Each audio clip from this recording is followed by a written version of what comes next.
Good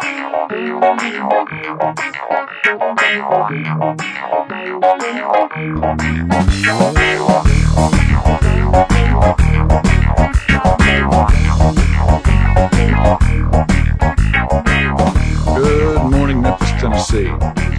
Welcome to Faithfully Memphis. My name is Jay Biedenharn, and I am the rector at St. John's Episcopal Church here in Memphis, right at the corner of Central and Greer. And I am here today to talk with Christian man. He is a Memphian who has a native son came home and is making his life here in our city. And we're going to talk here in a little bit about his work and paying attention, about being aware of the world. It promises to be a wonderful conversation. So hang tight with us. You'll hear that coming up. This is the third day of February, and we are in the middle of this long, cold winter, but it won't be this way forever. And I wanted to offer to you today a poem from one of my favorites, a woman named Mary Oliver, who died in 2019. This is her poem, The Summer Day. Who made the world? Who made the swan and the black bear? Who made the grasshopper? This grasshopper, I mean, the one who has flung herself out of the grass, the one who is eating sugar out of my hand, who's moving her jaws back and forth instead of up and down, who is gazing around with her enormous and complicated eyes. Now she lifts her pale forearms and thoroughly washes her face. Now she snaps her wings open and floats away. I don't know exactly what a prayer is.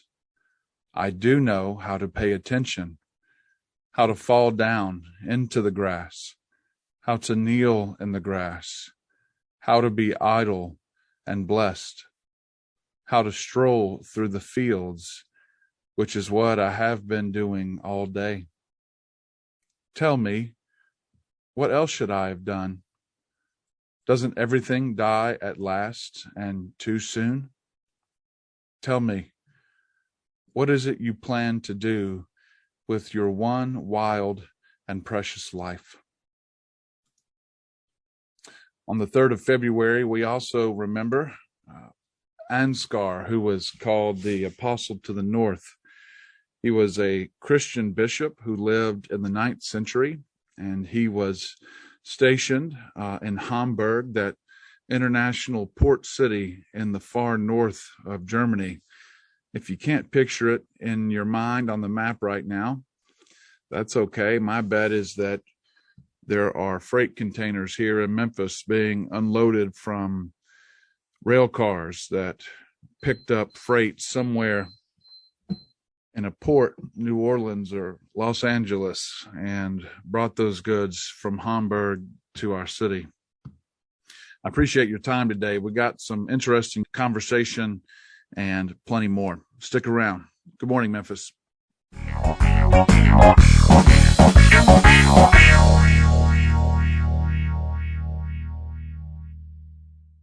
All right. So I am Jay Biedenharn, and it is my privilege today to spend a little bit of time talking with Christian man, our guest today on Faithfully Memphis. Christian works with an organization called Just Rural Transition.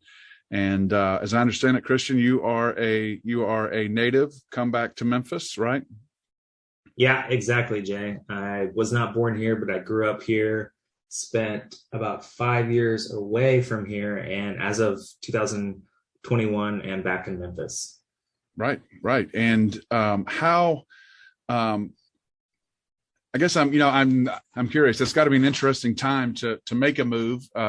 Certainly to move back to a city that you know well. And I guess I would be curious to know more about the work that brought you back. What is it that you do, and what is it that Just Rural Transition does? Yeah, well, thanks for having me on, and it's great to be here. You know, we moved to Memphis a year ago in anticipation of the birth of our first child. And it's just great to be back around my parents and my sister and brother-in-law and nieces. And, it's amazing also that in the middle of COVID, I can still do the work that I'm doing remotely over Zoom. So I'm talking with people all over throughout the day, like a lot of us are virtually. But yeah, the organization I work for is called Just Rural Transition, and we're hosted at Meridian Institute, which is an organization that focuses on problems to development and climate change and environment. Specifically, Just Rural Transition is sort of helping the world think about this broad issue of climate change and what we do about climate change for the food and agriculture sector, which we sort of shorthand as rural. We say just transition because what we're most concerned about is making sure that processes, efforts to decarbonize the agriculture and food sector are fair to people of all stripes and backgrounds, especially people who are already vulnerable. I'll tell a quick story that just sort of illustrates what I mean by that. Absolutely. In the 1980s, there were a number of efforts to close coal plants in the UK because it was, understood that coal plants were polluting the environment. But at the time of these closures, there was actually a lot of pushback from the Labor Party. And what these protesters pointed out was that you can close coal plants, but if you don't have coal workers going to a new job, then you can have a transition, but it won't be just because it will have regressive impacts on people. So you can't achieve environmental goals by paying social costs. You really have to do those together. You have to have a transition for the sake of the environment and climate change, but you also have to make sure that it's just. So that's exactly what we're focused on. So if I'm hearing you right, Christian, you're saying that the opposition to the plant closure was not environmental in its concern. It was the economic cost to human beings. Is that right? Yeah, exactly. And that's one of those things that we're holding in tension. Of course, we need to make transitions to meet the challenges of climate change. But on the other hand, we can't just do it in any way, any old way, I should say. Okay. We have to do it it's fair to people that are vulnerable. Fascinating. And you said, and that example you use is from the UK. Is your organization, do you work through the Meridian Institute larger division or whatever your nonprofit's language is your work primarily in the States? Is it global? Where do you do your work? Just Rural Transition does have a global remit. We're supported by the UK government, and a lot of our work is focused in the EU and in the global South. So countries in Sub-Saharan Africa, Southeast Asia, so forth. Okay, so global South, you're referring to the equator, right?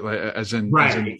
Okay, yeah, exactly. No, because I think probably maybe the developing world. I think the idea of first and third world countries is more in the common lectionary maybe than it once was. And so then just another layer of the onion to think about the global South. Fascinating. Yeah. How does that go on a day-to-day basis? I bet you are like many people like me and spending a lot more time on Zoom and these screens. But what does your work look like as you think about justice, those hidden costs, economic costs, human costs? It's all very interesting. Yeah, it's a great question. We like to say that there are two types of justice at play when it comes to climate change. We talk about fair processes, the way things are done. And then we talk about fair outcomes, what happens as a result of a set of decisions, whether it's policies or economic investments or what have you. So when we say just transitions can only be accompanied can only be achieved if we have fair processes and fair outcomes, we basically mean two things. We mean, one, decision making around how to transition has to be inclusive. People that are going to be affected by the effects of a decarbonization policy or what have you have to be at the table. They have to be in the room. Secondly, the actual impacts of those decisions have to be fair. They can't only benefit the already wealthy and the already politically connected. So with just rural transitions, clearly it's a broad conceptual space, and there's a lot of things one can do to achieve a just rural transition. We're focused on two things in particular, among other things that I think sort of make the conversation a little more concrete. One is helping improve policies, and the other is helping improve investments. Okay. So I work on the policy side that's helping to improve agricultural policies. Okay, fascinating. It makes sense if we're going to tackle something as large as climate change and food scarcity. I would imagine there has to be a combination of multiple prongs of attack, so to speak. I mean,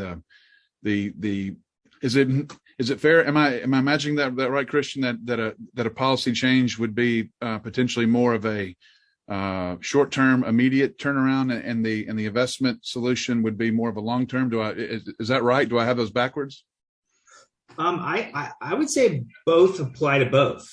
You can have a short-term, low-hanging fruit that can be picked from the tree, so you can have quick policy. Right. Or you could have long-term ones. Same goes for investments. Mm-hmm.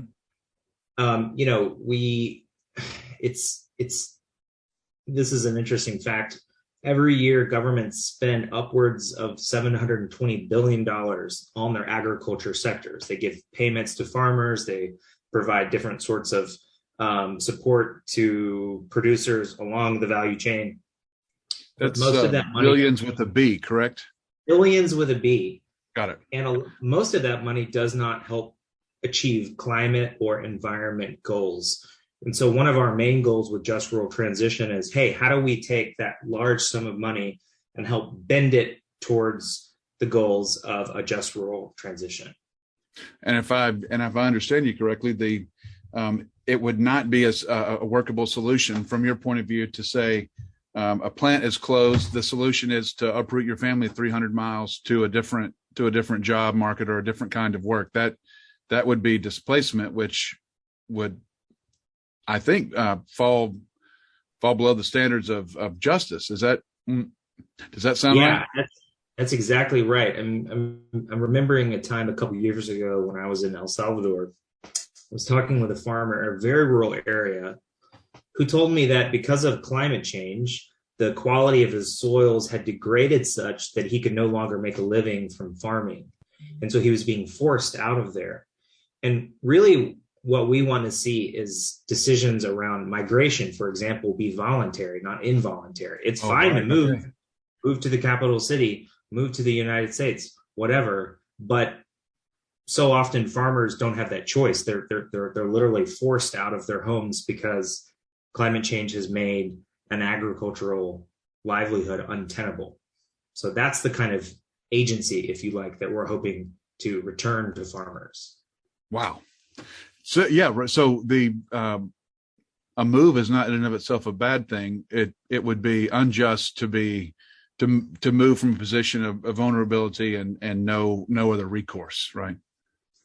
Yeah, there's a really interesting Indian economist and philosopher named Amartya Sen, and he said that development is defined as the freedom to choose with respect to things like where you live, what kind of living you make.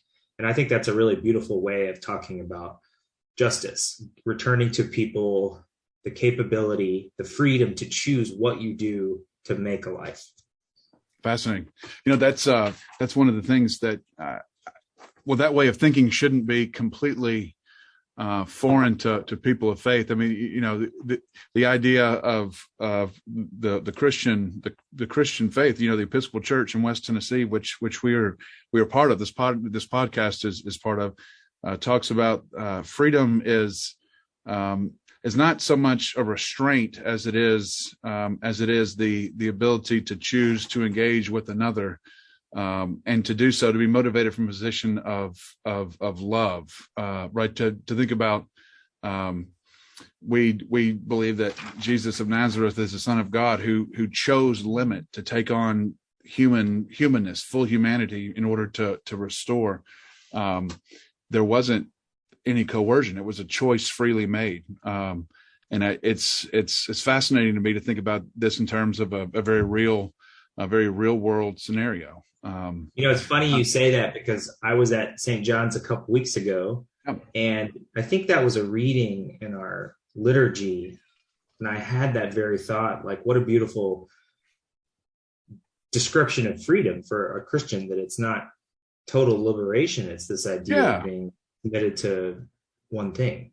Yeah, right. I mean, look, freedom is not lack of attachment, right? I mean, freedom is not, there is nothing in the world or no person in the world that has any bearing on me. Freedom is much more about choosing to limit the self for the well-being of the other.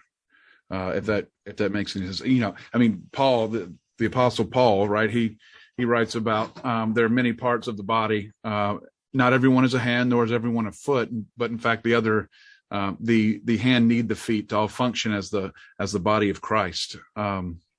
Yeah, that's a really potent sort of example that you bring up, because I think with something as complex and sort of diffuse as climate change, frankly, especially for my generation, this idea of limits or restraint or forbearance is quite challenging, not just because my generation doesn't like that sort of thing, but because we're tempted to ask this question, well, what good will it do anyways? If I take a train instead of flying, what difference does one person make overall? But that's, it's that sense of the broader body and its needs, which I think is so critical to actually responding to the crisis that's in front of us right now. Yeah, you're spot on. I feel like one of the,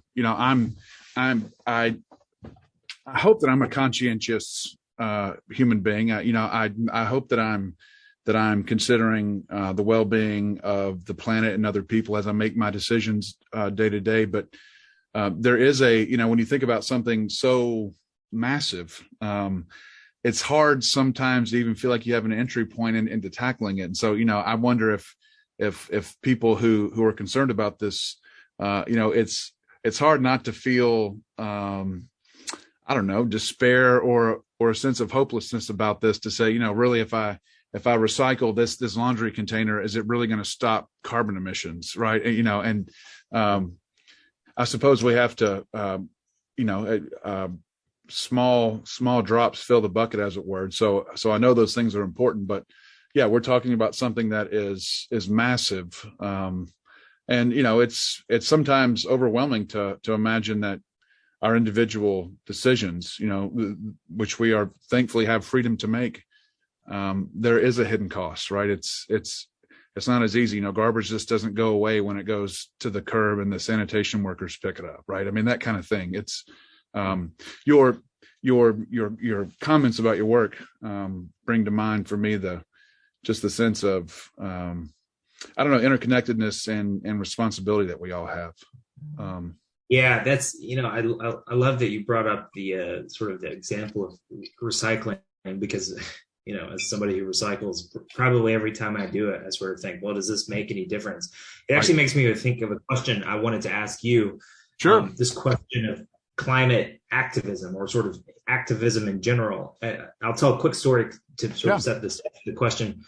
I was in Glasgow for COP26 negotiations a couple of months ago, and we were inside the blue zone, which is where the formal negotiations took place. And, we're helping make a case for a just rural transition and building policy support for that. But after the events that we had helped organize, I had to walk home to my hotel, and I got sort of pulled in, as one is, into a march where Greta Thunberg was marching. I think that day the theme was Indigenous rights. And it just occurred to me that the difference between people inside the blue zone, the official climate negotiations space, and the people outside of the zone, they both sort of have a role to play. There's a sort of this,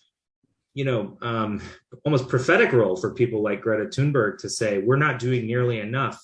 But on the other hand, the extremely unsexy incremental progress on the inside, that feels important too. And I'm just like wondering for you, how are we as Christians supposed to think about if you buy how I'm framing this, how are we supposed to think about the difference between those two types of action, because they both seem so important?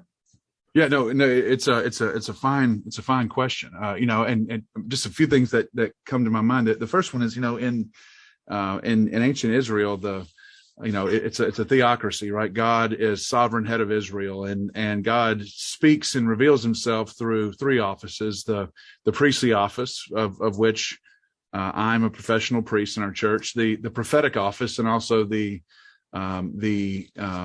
royal office, the king of Israel. And there is certainly, as you rightly point out, this tension between saying something, doing something, trying to be an agent of positive change in this world, but also when you get so far out in front of people and hold that prophetic office, there's no doubt that what you're saying is important. There's no doubt that the prophets of Israel were right when they said, we are people of the covenant, and instead we're exploiting people on the margins, the widows and the orphans. So I can appreciate that tension. I mean, one of the wonderful things about the Episcopal Church, of which I'm a priest, is to think about this both and this via media. So I think about that often. And yeah, I don't know. Does any of that resonate with you, Christian? Does that make any sense? That what I'm saying? Yeah, and it occurred to me while I was there that hey, maybe for my own life, maybe for a season I'll be on the inside, so to speak, and then maybe later I'll be on the outside. One thing I really like about Meridian Institute, this isn't a commercial for Meridian, by the way, but I really just like about Meridian is that they are really committed to finding a middle road for people who disagree about different issues. I'll tell one quick story. Absolutely. To illustrate that. When Meridian first got its start, there was a part of the U.S. government that was doing a lot of polluting. There was trash going into the ocean. I think it was the military. And Greenpeace was really unhappy about this. And they were sort of protesting it, as Greenpeace does. And so Meridian brought these two groups together to mediate the conflict, and it wasn't going very well. So what the folks who started Meridian did was they took this group of people out to an actual vessel, and they showed them, members of the Navy showed Greenpeace, look, there's no room for trash. It's not because we hate the environment. There's just no room to put the trash. But as a result of that process, if I have my facts correct, the Navy developed a trash compaction technology so that they didn't have to throw the trash away. And now that technology is used, I think, widely within the U.S. government. So it's really, to me, it gives me hope that there are people out there who can help groups as disparate as the Navy and Greenpeace find common solutions, because it's hard to imagine we're going to make progress on complex problems like climate change unless we can work with each other. So maybe that involves. You're spot on. And, I can tell you from experience, no matter your view about climate change or carbon or recycling or any of these things, I can tell you, no matter what you think, it is much easier to hold that view and to vilify the person who does not have the view that you have when you're thinking about that person and their beliefs in the abstract, right? And I think there's something very humanizing, and I think it's something that people of faith are called to do, to actually move towards someone who is different than you, that disagrees with you, and say, to the extent that it's possible. And of course, these are all pretty important things that people have strong opinions about. But to move towards someone and say, I want to know more about your view, and here's what I think. When you think about the person that is maybe very different from you as a human being and not your enemy, that changes things. I don't know about you, Christian, but it sort of leads to a softening of my heart, and I'm more willing to hear someone and disagree with someone when I know their name and I know where they're from and I know what they value, and it gives me a lot more understanding of someone. Perhaps, as the people impacted with your work with Just Rural Transition, it's not that the average person is really anti-environment. It's they need to make a living to provide for their families and their children. I'm with that. I need to do that too. So it's humanizing. It's humanizing, and I think the environmental movement has done a real disservice by demonizing people who derive a living from the land or from natural resources. Like you said, farmers, for example, it's not that large scale farmers are disinterested in the health of their land. Actually, right. They're really concerned with that, but they have a family to feed. So I'm actually reading a book about conflict right now that talks about this tendency to create us and them categories out of fascinating situations. And it's just, man, it's such a good reminder that people are so, we contain multitudes. We're all so complicated. And when you get to crack that open and see some of that, you're right. It's so humanizing. Well, I'm so taken with your work. A couple things I'd like to ask you while I have you. The first one, I'd be curious to know how does one get into doing this work? I would like to know a little more about your background. What makes a guy from Memphis, Tennessee, go and get a PhD? And it's rural sociology, correct? Yeah. And how does that all fit together? So I'm interested to know a bit more about your story and maybe some of the things that you've read or people you've studied with that have been formative to you. And the other thing that I think is worth mentioning, Christian and I were having a conversation before we started to record our conversation. When people look at the Jewish Christian scriptures, right? Both hold the Hebrew scripture and the Old Testament are the same set of books, right? Jewish people and Christian people hold these as sacred scripture.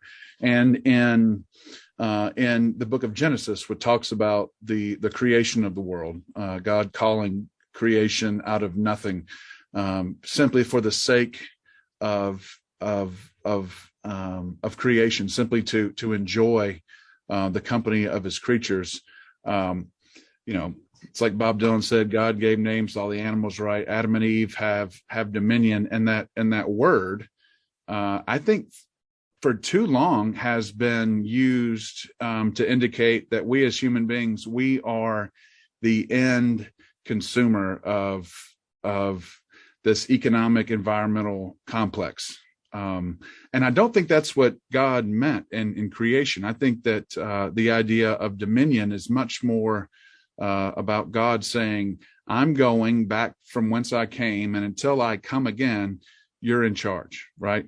Dominion is responsibility. Dominion is ownership. Dominion is living with the care of this creation on all the creatures here, because we're standing in God's place, rather than simply saying more until we're glutted. So I'm so taken with that. It's a small but important distinction, right? To think about dominion as responsibility rather than ownership. And you also mentioned, Christian, that the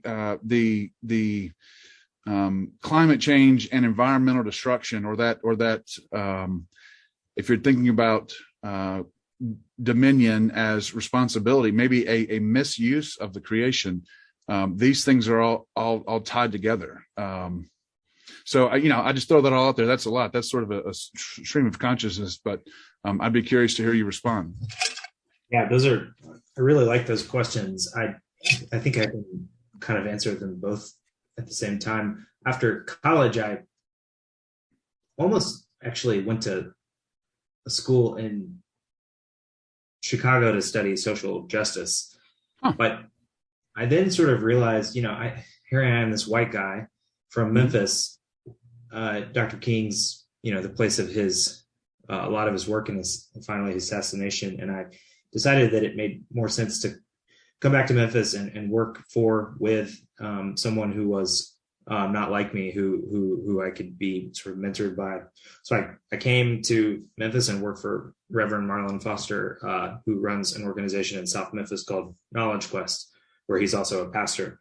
And we started a community gardening effort, and we're really proud of our work. The first urban farm in Tennessee to be certified organic by the USDA, really high quality produce, but we were really focused on food security for folks. Let's pause and brag on that for Memphis, right? Say that part again, Christian. That's good news for Memphis. Say that stat or that fact again.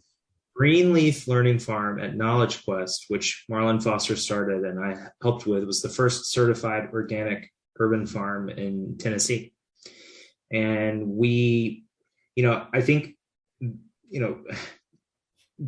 agriculture is a really vivid, example of the interdependencies that you were just sort of talking about, as opposed to having this sort of metaphor or identity of being only a consumer within creation. This idea of being a member of an ecosystem, you see that so clearly with gardening or farming.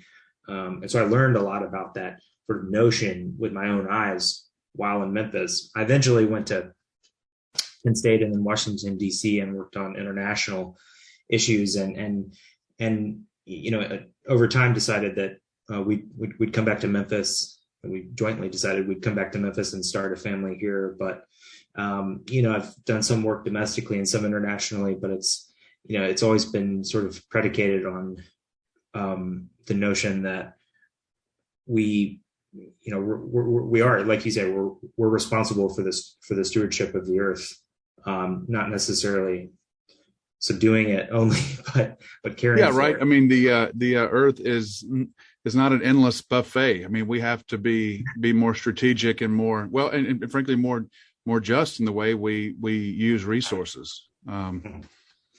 Exactly. Christian, I don't know if I've ever told you, it's such a and by the way, Memphis is better for you and your family moving back and taking up your work here with us. But I'm married to a woman who grew up here in Memphis, has such a strong pull on its native sons and daughters. It was almost inevitable. Memphians come home, and it's great that you have taken up this important work here in our city. Thanks. Well, so Christian, what else is on your mind today? This is all important. Maybe if we could think about it in terms of, if you were to give the people within earshot of our voices today, some, obvious next steps or first steps to be more intentional or a better steward. This theme that keeps coming up for us. What would you say? Yeah, that's another good question. And then I want to ask you a question. Sure. I think I've been really challenged by. I worked with somebody a couple of years ago who was one of my role models, really, and we tried to get him to come to Washington from. I think he was in Sweden for an event, but he said, I don't fly. He said, no, I don't fly anymore because of climate change reasons, because it accounts for such a large carbon footprint. And I was really challenged by that because he was, this is an internationally known person. And he was, saying that, I'm going to do something that's very sort of thankless and radical. And so I'm, personally thinking about what are some of those radical things I can do beyond recycling and being mindful of, the sustainability of the food that I buy and so on and so forth.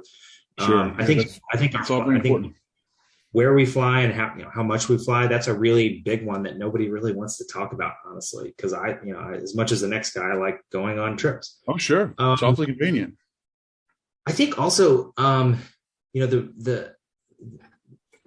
there's this great line from a Rilke poem. He says, I forget how he says it. He says, live the questions. This is one of his notions, that questions are things we live and don't necessarily rush to answers for.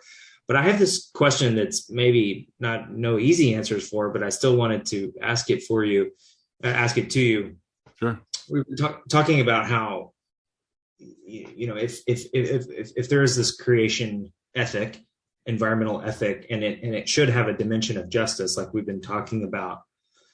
I'm just like mindful that my own life as a Christian has been shaped by the church liturgies that I participate in. And I'm wondering, do you think that, how do you think our liturgies could better or more clearly reflect sort of a focus on the created order on the earth? That's a fine question. And I take a stab at it though. One of the secondary but helpful byproducts of this time at St. John's is we have been much more cognizant of our space. And so we have started to have outdoor services when it's not, 25 degrees or 105 degrees. And there's something, really powerful about that, rather than hearing the organ and sacred music. Look, I'm an Episcopalian. I love that stuff. But for the chorus to be the wind blowing through the trees in the courtyard, it connects you in a way that's very very local. Very centered. There's not another there's not another place except for the one that I'm in at that very moment. And that in a most general sense is what liturgy does for me in general. I mean, to go anywhere in the Anglican community and I can know where I am because of the liturgy. So I'm taken with that. And then I think that this is something that the church probably hasn't fully come up with helpful responses. I mean, I know in the Episcopal Church there are, people do these holy hikes and that kind of thing, where you go out and you're in the midst of a beautiful wild place, celebrating Eucharist, and that has some potential. I mean, I could, some of my most important religious experiences have happened out in the place and not under a roof with stained glass, though I certainly experience God there too. But I just feel like the church is maybe I don't know that the church should ever be on the cutting edge, except for in those first 60 or 80 years after the death of our Lord. But we probably have some work to do in this regard, if I'm telling the truth. I mean, I like the idea of liturgy. I mean, it is the work of the people. So we can do better than we've done. Well, and I think my challenge to myself, you can't see it off screen here, but I've got a stack of field guides for reptiles and birds and stuff. And I think we really protect the things that we love and have named. And I'm trying to get better about naming plants and animals in the forests and fields around Memphis. And I'm, thinking that having a more specific sense of what all is here will also sort of lead me to like a more protective sense of our part of creation that we live in. I love that, Christian. I think that is such a helpful point. I'll never forget. I have two children, and when my firstborn was probably less than 2 years old, she was up through the night and had she's up through the night. So we're up through the night. And I can remember standing there in my kitchen, making a pot of coffee as the sun was coming up, bleary eyed and exhausted. And I was standing there, and it was as if for the first time in my entire life, I noticed those are two different kinds of birds on that power line in my backyard. And I think there's something about being a parent, sort of broke me open in a way and increased my awareness. I think I love that challenge that you set for yourself, Christian, about being more connected to the place. Knowing the names of the plants and animals around you. That to me sounds like the beginning of good stewardship. Thanks. I'm hopeful it is. Yeah. Well, I can tell you that I appreciate your time today, and I appreciate you coming back to Memphis. I'm grateful for that strong pull that brought you back, you and your family, and I appreciate your time today, and would wish you all the best and Godspeed in your work with Just Rural Transition, and keep up doing good things. We appreciate you being on today. Thanks, Jay. It was great to talk with you. Absolutely. Take care.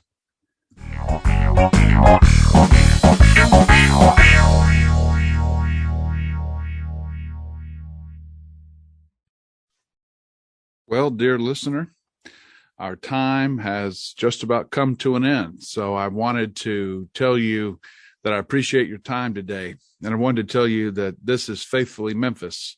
You can find us here at 8 o'clock every Thursday morning on WYXR. Don't forget to check out the Episcopal Diocese of West Tennessee. We have a pretty active social media presence on Facebook, Instagram, and also catch us on our website, episwtn.org. That's the Episcopal Diocese of West Tennessee. You can also catch past episodes of Faithfully Memphis on Spotify or wherever you listen to your podcast. So like and subscribe and help us tell the stories of good things happening here in our city. This is Jay Biedenharn for Faithfully Memphis. Until next time, stay safe and stay positive.